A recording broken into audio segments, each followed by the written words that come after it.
basically in choosing the vehicles, you know, obviously the first thing I start with is I read the script. Now in this particular script, the cars that were already seemed to have been decided were the Buick GNX. Now nothing's locked in at this point. I mean, the cars are, what they put in the script is basically a placeholder for something.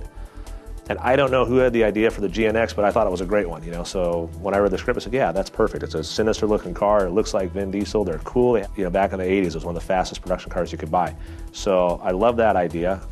As far as Vin Diesel's Chevelle, that was an easy one for me because when they came up, you know, said, you know, we got to have a car that Vin Diesel drives. Okay, well, that's easy because in Fast and Furious 1, the credits rolled up, you see Vin Diesel headed to Mexico driving a red SS Chevelle.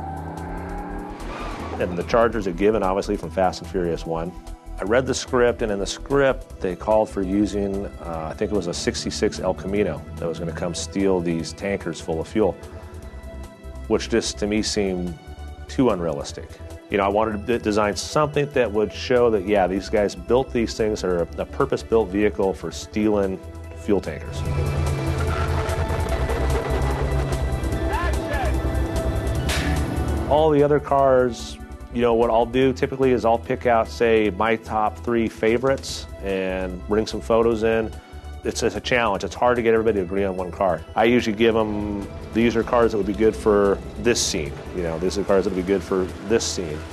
You know, it's just basically a process of elimination. You just narrow them down to everybody's favorite because you have to have the, you know, you want to have that variety of cars, which is something else we try to accomplish. We try to have cars in the film that will appeal to, you know, all types, you know, that are going to go see the film. So, you know, you got German cars, Japanese cars, the muscle cars, the off-road stuff.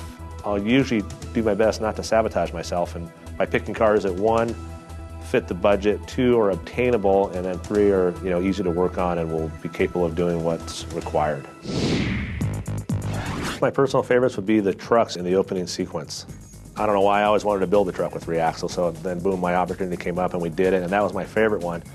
Then we ended up building the Hans pickup, which was a 67 Chevy truck, and we actually installed a 10-ton rear axle in the thing, you know, like out of a big rig truck. And it just had a really cool look, a real hot rod, just very different. Something you don't see ever. That's probably my favorite.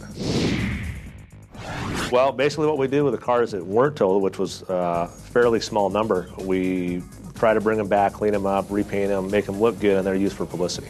And they'll be going to various events, various car shows. We had 2 cars up at the SEMA show. They'll be in constant use from now to the time the film's released, and even after the film was released, most likely they'll end up at Universal Hollywood Tour, or they'll end up at Universal Florida. They'll be around. You know, and other than that, the rest of them just basically turned into scrap metal.